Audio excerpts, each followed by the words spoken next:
ಎಲ್ಲರಿಗೂ ನಮಸ್ಕಾರಗಳು. ಶಾಂಭವಿ ವ್ಲಾಗ್ಸ್ಗೆ ಸ್ವಾಗತ. ಇವತ್ತು ಬೆಳಗ್ಗೆ ನನ್ನ ಮಗ ಎದ್ದೊಳ್ತಾ ಇದ್ದಂಗೆ ಬೆಳಗ್ಗೆಲೇ ಅಮ್ಮ ಪಡ್ಡು ಮಾಡ್ಕೊಡಮ್ಮ ಇವತ್ತು ಅಂತ ಕೇಳ್ದ. ಸೊ ಅಕ್ಕಿ ನೆನೆಸಿಲ್ಲ, ರುಬ್ಬಿಲ್ಲ, ಏನು ಮಾಡೋದು ಅಂತ ಇನ್ಸ್ಟೆಂಟಾಗಿ ರವಾ ಪಡ್ಡು ಮಾಡಿದೆ. ಆ ರವಾ ಪಡ್ಡು ರೆಸಿಪಿನ ನಿಮ್ಮೊಟ್ಟಿಗೆ ಶೇರ್ ಮಾಡ್ಕೊಂಡಿದ್ದೀನಿ. ಯಾವ ರೀತಿ ಮಾಡೋದು ಅಂತ ನೋಡ್ಕೊಂಬರೋಣ. 1 ಕಪ್ಪಷ್ಟು ನಾನಿಲ್ಲಿ ಸ್ವಲ್ಪ ದಪ್ಪ ಮೀಡಿಯಮ್ ರವೆನೇ ತೊಗೊಂಡಿದ್ದೀನಿ. ಆ ಮೀಡಿಯಮ್ ರವೆಗೆ ಎಷ್ಟು ತೊಗೊಂಡಿದ್ದೀನೋ ಅಷ್ಟೇ ಅಳತೆಯಲ್ಲಿ ಮೊಸರು ಕೂಡ ಸೇರಿಸ್ಕೊಳ್ತಾ ಇದ್ದೀನಿ. ಈಗ ಸ್ವಲ್ಪ ಮೊಸರು ಬಟ್ಲಲ್ಲಿರೋಷ್ಟು ಸ್ವಲ್ಪ ಮತ್ತು ಅರ್ಧ ಬಟ್ಲಷ್ಟು ನೀರನ್ನ ಸೇರಿಸಿ ಒಂದು ಸ್ವಲ್ಪ ನೀಟಾಗಿ ಎಲ್ಲ ಮಿಕ್ಸ್ ಮಾಡಿ ರವೆ ಮತ್ತು ಮೊಸರು ನೀಟಾಗಿ ಹೊಂದೋ ರೀತಿ ಸ್ವಲ್ಪ ಒಂದು 10 ನಿಮಿಷಗಳ ಕಾಲ ನೆನೆಯೋಕ್ಕಿಟ್ರೆ ಸಾಕು. ತುಂಬ ಹೊತ್ತೇನು ನೆನೆಸೋದೇನು ಬೇಡ. ಒಂದು 10 ನಿಮಿಷ ಇದನ್ನು ನೆನೆಯೋಕ್ಕಿಟ್ಟು ನಾವು ಒಗ್ಗರಣೆ ರೆಡಿ ಮಾಡ್ಕೊಳ್ಳೋ ಅಷ್ಟರಲ್ಲಿ ಇದು ನೆಂದಿರುತ್ತೆ ಆಲ್ಮೋಸ್ಟು.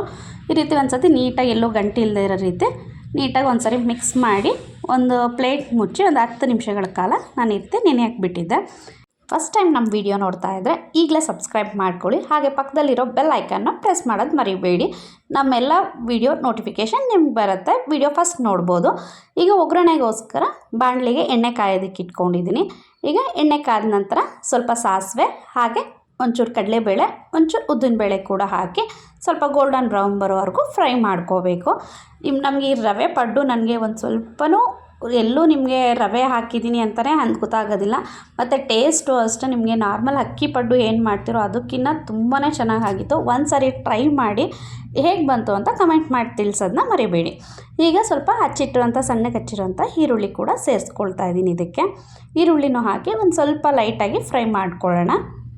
ಏನು ಕಂಪ್ಲೀಟ್ ಈರುಳ್ಳಿ ಇದರಲ್ಲೇ ಬೇಯಬೇಕು ಅಂತ ಇಲ್ಲ, ಒಂದು ಸ್ವಲ್ಪ ಫ್ರೈ ಆದರೆ ಸಾಕು. ಈಗ ಈರುಳ್ಳಿಗೆ ಎಷ್ಟು ಬೇಕೋ ಅಷ್ಟು ರುಚಿಗೆ ತಕ್ಕಷ್ಟು ಸ್ವಲ್ಪ ಉಪ್ಪನ್ನ ಸೇರಿಸ್ಕೊಳ್ತಾ ಇದ್ದೀನಿ. ಯಾಕೆ ಹಿಟ್ಟಿಗೆ ಪೂರ್ತಿ ನೆಕ್ಸ್ಟ್ ನಾವು ಹಾಕೋದ್ರಿಂದ ಈರುಳ್ಳಿಗೆ ಎಷ್ಟು ಬೇಕೋ ಅಷ್ಟೇ ಹಾಕ್ಕೊಂಡ್ರೆ ಸಾಕು. ಈಗ ಇದಕ್ಕೆ ತುರಿದಿಟ್ಟಿರುವಂಥ ಕ್ಯಾರೆಟ್ ತುರಿನೂ ಸ್ವಲ್ಪ ಸೇರಿಸಿ ನೀಟಾಗಿ ಸ್ವಲ್ಪ ಹಸಿ ವಾಸನೆ ಹೋಗೋವರೆಗೂ ಫ್ರೈ ಮಾಡ್ಕೊಳ್ಳೋಣ. ಈಗ ಹಸಿ ವಾಸನೆ ಹೋಗೋವರೆಗೂ ಫ್ರೈ ಮಾಡಿ ಸ್ಟವ್ ಆಫ್ ಮಾಡಿ ತಣ್ಣಗಿಟ್ಟು ಈ ನೆಂದಿರೋಂತಹ ರವೆ ಇರುತ್ತಲ್ವ, ಇದನ್ನು ನಾವು ಒಂದು ಮಿಕ್ಸರ್ ಜಾರ್ನಲ್ಲಿ ಹಾಕಿ ಮಾಮೂಲಿ ದೋಸೆ ಹಿಟ್ಟಿನ ಅದಕ್ಕೆ ರುಬ್ಕೊಳ್ಳೋಣ. ತುಂಬ ತೆಳ್ಳಗೆ ಮಾಡ್ಕೊಳಕ್ಕೆ ಹೋಗಬೇಡಿ. ನಾನಿಲ್ಲಿ ಎಕ್ಸ್ಟ್ರಾ ನೀರನ್ನೇನೂ ಸೇರಿಸ್ಕೊಂಡಿಲ್ಲ. ನಾನು ಏನು ರವೆ ನೆಂದಿದೆಯಲ್ವ, ಮೊಸರು ಸ್ವಲ್ಪ ನೀರೆಲ್ಲ ಹಾಕಿದ್ವಲ್ಲ, ಅದಷ್ಟನ್ನೇ ನಾನು ನುಣ್ಣಗೆ ರುಬ್ಕೊಂಡೆ. ಅಷ್ಟೇ ತೆಳು ಸಾಕು. ಮತ್ತು ನೀರು ಹಾಕಿದ್ರೆ ತೆಳು ಹಾಕಿಬಿಟ್ರೆ ಹಿಟ್ಟು ಚೆನ್ನಾಗಿ ಇರೋದಿಲ್ಲ.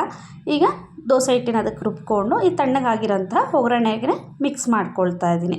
ನೀಟಾಗಿ ಜಾರ್ದೆಲ್ಲ ನಾನು ತೆಗೆದು ಕ್ಲೀನಾಗಿ ಸೇರಿಸಿ ಅದಕ್ಕೆ ರುಚಿಗೆ ತಕ್ಕಷ್ಟು ಉಪ್ಪು, ಒಂದು ಸ್ವಲ್ಪ ಅಡುಗೆ ಸೋಡಾ ಕೂಡ ಸೇರಿಸ್ಕೊಂಡಿದ್ದೀನಿ ನಾನಿಲ್ಲಿ. ಸೇರಿಸಿ ನೀಟಾಗಿ ಮಿಕ್ಸ್ ಮಾಡಿಬಿಟ್ಟು ತಿರ್ಗೇನು ನಾವು ಮತ್ತೆ ತುಂಬ ಹೊತ್ತೇನು ಇಡಬೇಕು ಅಂತೇನಿಲ್ಲ. ಇದನ್ನು ಹಾಕಿ ಮಿಕ್ಸ್ ಮಾಡಿದ್ಮೇಲೆ ಇದಕ್ಕೆ ಸ್ವಲ್ಪ ಕೊತ್ತಂಬರಿ ಸೊಪ್ಪು ಹಾಕಿ ಸೈಡಲ್ಲಿ ಪಡ್ಡು ಹಂಚು ಕಾಯೋದಕ್ಕೆ ಇಟ್ಕೊಂಡಿದ್ದೀನಿ. ಈಗ ಪಡ್ಡು ಹಂಚು ಕಾಯೋಷ್ಟು ಇಟ್ಟರೆ ಸಾಕು. ಈಗ ಹಂಚು ಕಾದ ನಂತರ ನಾನಿಲ್ಲಿ ಇದಕ್ಕೆ ಹಿಟ್ಟನ್ನ ಸೇರಿಸ್ಕೊಳ್ತಾ ಇದ್ದೀನಿ. ನೋಡ್ಬೋದು ನೀವು ಹಿಟ್ಟನ್ನ ಪಡ್ಡು ಏನಾದರೂ ಹಾಕುವಾಗ ಯಾವಾಗಲೂ ರೆಗ್ಯುಲರಾಗಿ ಮಾಡೋರ್ಗಾದರೆ ಗೊತ್ತಿರುತ್ತೆ. ಏನಾದರೂ ಅಪರೂಪಕ್ಕೆ ಮಾಡ್ತೀವಿ ಯಾವಾಗೋ ಒಂದು ಸತಿ ಅಂತ ಅನ್ನೋರಿಗೆ ಕೆಲವೊಂದು ಸತಿ ಐಡಿಯಾ ಇರೋಲ್ಲ. ಅದಕ್ಕೋಸ್ಕರ ಹೇಳ್ತಾ ಇದ್ದೀನಿ. ಪಡ್ಡು ಹಿಟ್ಟು ತುಂಬ ಹಾಕಕ್ಕೆ ಹೋಗಬೇಡಿ. ಸ್ವಲ್ಪ ನೀವು ಪಡ್ಡುಗೆ ಒಂದು ಅರ್ಧಕ್ಕಿಂತ ಒಂಚೂರು ಹೆಚ್ಚಿಗೆ ಹಾಕಿ ಸಾಕು. ಯಾಕೆಂದರೆ ಪಡ್ಡು ಬೇಯೋ ಟೈಮಲ್ಲಿ ಮೇಲೆ ಉಬ್ಬು ಬರುತ್ತಲ್ವ, ನಾವು ಸೋಡಾ ಎಲ್ಲ ಹಾಕಿರೋದ್ರಿಂದ. ಅದು ಉಬ್ಬಿದಾಗ ಮೇಲೆ ತುಂಬ ಬಂದುಬಿಟ್ರೆ ಫುಲ್ ಹಾಕಿಬಿಟ್ರೆ ನೀವು ಜಾಸ್ತಿ ಉಬ್ಬಿಬಿಡುತ್ತೆ. ಮತ್ತು ಎರಡೂ ಕಡೆ ಬೇಯಿಸೋದಕ್ಕೆ ಚೆನ್ನಾಗಿ ನೀಟಾಗಿ ಬರೋದಿಲ್ಲ. ನೀವು ಒಂದು 3/4 ಭಾಗದಕ್ಕಿಂತ ಸ್ವಲ್ಪ ಕಮ್ಮಿ ಹಾಕಿದ್ರೆ ಅಥವಾ 3/4 ಭಾಗ ಹಾಕಿದ್ರೆ ಸಾಕು. ಅದೇ ನೋಡ್ಬೋದು ನೀವು ಉಬ್ಬಿ ಕರೆಕ್ಟಾಗಿ ಫುಲ್ ಬರುತ್ತೆ. ಆನಂತರ ನಾನು ನೀಟಾಗಿ ಮತ್ತೆ ಸ್ವಲ್ಪ ಎಣ್ಣೆ ಹಾಕಿ ಎರಡೂ ಬದಿನಲ್ಲೇ ತಿರುಗಿಸಿ ನೀಟಾಗಿ ಗೋಲ್ಡನ್ ಬ್ರೌನ್ ಬರೋವರೆಗೂ ಬೇಯಿಸ್ಕೊಂಡಿದ್ದೀನಿ. ಕಲರು ನೋಡ್ಬೋದು ಅಷ್ಟೇ, ನಿಮಗೆ ಎಲ್ಲೂ ತುಂಬ ಸೀದಿಲ್ಲ, ಹಾಗೆ ಚೆನ್ನಾಗೂ ಬೆಂದಿದೆ ಒಳಗಡೆ. ನಿಮಗೆ ಟೇಸ್ಟ್ ಮಾತ್ರ ಅಕ್ಕಿ ಪಡ್ಡಲ್ಲಿ ಮಾಡೋದಕ್ಕಿಂತ ತುಂಬ ಅಂದರೆ ತುಂಬಾ ಸಖತ್ತಾಗಿತ್ತು. ನೀವು ಒಂದು ಸತಿ ಇದನ್ನು ಟ್ರೈ ಮಾಡಿದ್ರೆ ನೆಕ್ಸ್ಟ್ ನೀವು ಯಾವಾಗೇ ಪಡ್ಡು ಬೇಕು ಅಂದರೂ ರವೆ ಪಡ್ಡುನೇ ಮಾಡ್ಕೊಳ್ತೀರ ಇನ್ಸ್ಟೆಂಟಾಗಿ. ಅಷ್ಟು ಸಖತ್ ಟೇಸ್ಟಿಯಾಗಿತ್ತು. ನಾನು ಇದಕ್ಕೆ ಪಡ್ಡು ಮಾಡಿ ಚಟ್ನಿ ಮಾಡ್ಕೊಂಡಿದ್ದೆ. ಟೇಸ್ಟ್ ಮಾತ್ರ ತುಂಬಾ ಚೆನ್ನಾಗಿತ್ತು. ಮಿಸ್ ಮಾಡಿದೆ, ಒಂದು ಸತಿ ಟ್ರೈ ಮಾಡಿ ಕಮೆಂಟ್ ಮಾಡಿ ಟೇಸ್ಟ್ ಹೇಗೆ ಬಂತು ಅಂತ. ಅಡುಗೆನೇ ಮಾಡೋಕ್ಕೆ ಬರದೇ ಇರೋರು ಕೂಡ ತುಂಬಾ ಸುಲಭವಾಗಿ ಈ ಪಡ್ಡುನ ಮಾಡ್ಬೋದು. ಮತ್ತು ಫಸ್ಟ್ ಟೈಮ್ ಪಡ್ಡು ಮಾಡೋರಂತೂ ತುಂಬ ಸುಲಭವಾಗಿ ವಿಧಾನದಲ್ಲಿ ಈ ಪಡ್ಡುನ ಟ್ರೈ ಮಾಡ್ಬೋದು.